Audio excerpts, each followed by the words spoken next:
अस्सलाम वालेकुम, welcome back to my channel. उम्मीद करती हूँ कि आप सभी खैरियत से होंगी। तो आज मैं आपके लिए रेसिपी शेयर करने जा रही हूँ आपके साथ, माश दाल के दही बड़े। तो इसको आप बनाकर सेव भी कर सकते हैं और बहुत आराम से आप महीने भर, महीना 2 महीने इसको आराम से अपने फ्रिज में स्टोर कर सकते हैं। गर्मियों के दोपहर में तो ये बहुत ही अच्छे लगते हैं। आप इसको रोटी के साथ भी खा सकते हैं। रेसिपी को एंड तक देखिएगा, अच्छी लगे तो लाइक कीजिए और मेरे चैनल को सब्सक्राइब भी कीजिए। बेल आइकन प्रेस कर दीजिए ताकि आने वाली हर न्यू वीडियो का नोटिफिकेशन आप तक पहुँच सके। तो बहुत ही मज़ेदार और रुई के गालों की तरह नरम मुलायम माश दाल के दही बड़े बनाने के लिए हमें चाहिए होगी 2 प्याली, या आप अपने हिसाब से भी दे सकते हैं जितने आपको बनाने हैं। यहाँ मैंने 2 प्याली माश की दाल ली है और इसको 4 से 5 घंटे के लिए मैंने भिगो दिया था। तो इसको पानी में हम इतनी देर तक सॉक करेंगे कि जब हम इसको इस तरह से दाने को हाथ से दबा के देखें तो वो अलग होने लगे। उसके बाद हम इसको ब्लेंडर में डाल के अच्छी तरह से पीस लेंगे, लेकिन हमें इसका दरदरा सा पेस्ट बनाना है। बहुत ही थोड़ा आपने इसके अंदर पानी ऐड करना है। मैं कोशिश करें कि इसके अंदर पानी ना ही ऐड करें तो ज़्यादा अच्छा है, क्योंकि हमने इसका जितना अच्छा सा पेस्ट दरदरा होगा उतने ही अच्छे इसके बड़े बनेंगे। तो मैंने पानी बिल्कुल ही थोड़ा सा ऐड किया था। अब आप ये देखिए, मैं इसको इस तरह से हाथ से फेंटूंगी।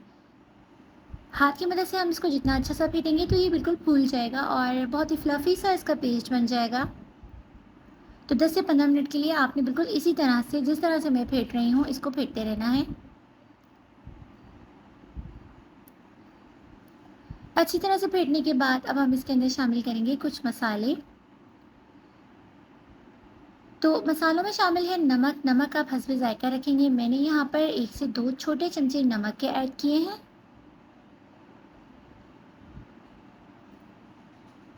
इसके अंदर आप अपनी मर्ज़ी के दूसरे मसाला जात भी ऐड कर सकते हैं। यहाँ मैंने ऐड किए हैं इसके अंदर पिसी हुई लाल मिर्चें 2 चमचे, गरम मसाला पाउडर वो मैं इसके अंदर ऐड करूँगी 1 से 1.5 चमचा।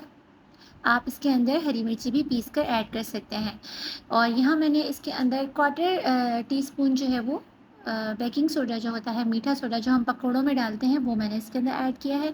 अब अच्छी तरह से सारे मसालों को मिक्स कर लीजिए। पेस्ट आप देख सकते हैं किस तरह से दरदरा सा पेस्ट है, बिल्कुल पतला हमने नहीं करना वरना ये बिखर जाएगा ऑयल में जाके। अब हमने इसको थोड़ी देर के लिए रेस्ट दिया है, तकरीबन 15 मिनट के लिए। इतनी देर में मैं इसका दही तैयार कर लेती हूँ। दही मैंने यहाँ पर लिया है तकरीबन 2 प्याली। इसके अंदर मैं शामिल करूँगी तकरीबन आधा ग्लास इसके अंदर दूध शामिल कर लीजिए। अगर आप ज़्यादा दही ले रहे हैं तो फिर आप दूध भी उसी हिसाब से इसमें ऐड कीजिएगा।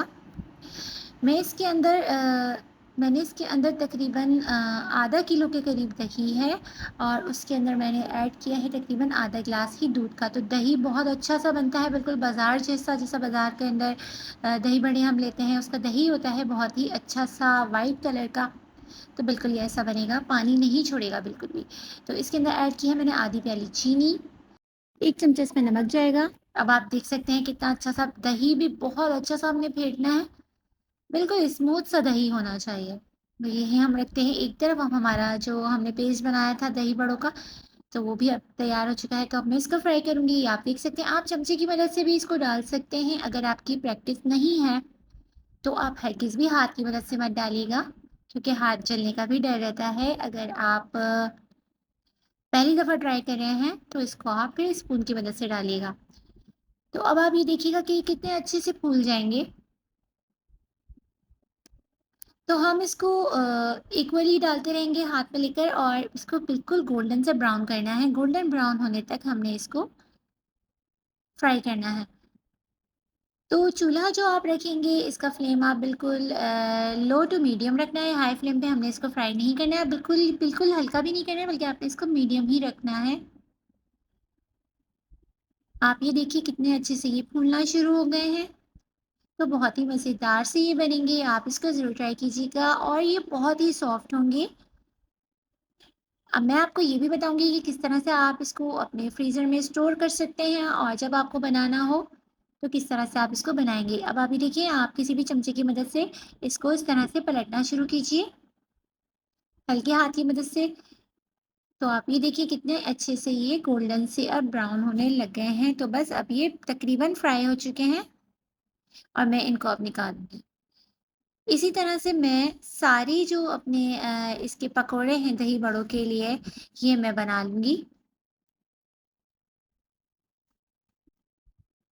तो यहाँ मैंने ये सारे माश दाल के जो बड़े थे तैयार कर लिए हैं। अब मैं जितना मुझे इसमें से बनाना है उतने मैं इसके बड़े अलग कर लूँगी और इसके अंदर आप डालेंगे थोड़ा-सा पानी कि ये पानी में डिप कर जाएँ अच्छी तरह से। 5 मिनट के लिए आप इसको इसमें छोड़ें और 5 मिनट के बाद हम इसको हल्के हाथ की मदद से निकाल लेंगे। ये आप देख सकते हैं किस तरह से मैं इसको निचोड़ूँगी पानी इसका। ये देखें, इस तरह से हथेली के बीच में रखें और दूसरे हाथ की मदद से हल्के से प्रेस करें तो ये सारा पानी निकल जाएगा।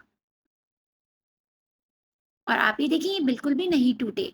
तो इसका मतलब ये है कि ये बहुत अच्छे से फ्राई हुए हैं और ये दही में जाने के बाद भी नहीं टूटेंगे। अब आप इसको दही डाल दीजिए, इसको दही के अंदर डाल दें। एक तरीका ये भी है कि आप एक प्लेट के अंदर जितने आपको रखने हैं इसके पकोड़े आप रखें और इसको दही फुल्की भी कहते हैं, इसको फुल्कियाँ भी कह सकते हैं और उतना उसके ऊपर दही डाल लें। तो आप देखिए दही में अच्छी तरह से मैंने इसको डिप कर दिया है।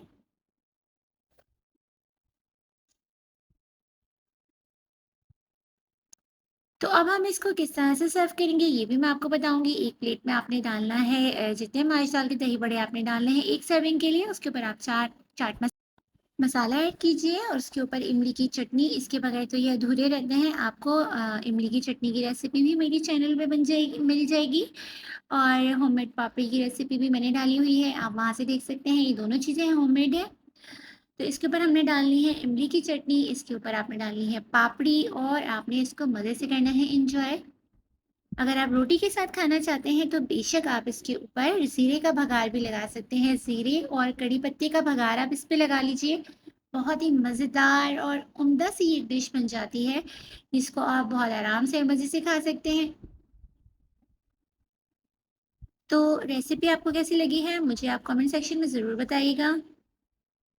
और ये इतने सॉफ्ट बने हैं कि बिल्कुल आप जब इसको खाएँगे और बनाएँगे तो यकीनन ये आपको बहुत अच्छे लगेंगे। अब आप इसको स्टोर कैसे करेंगे?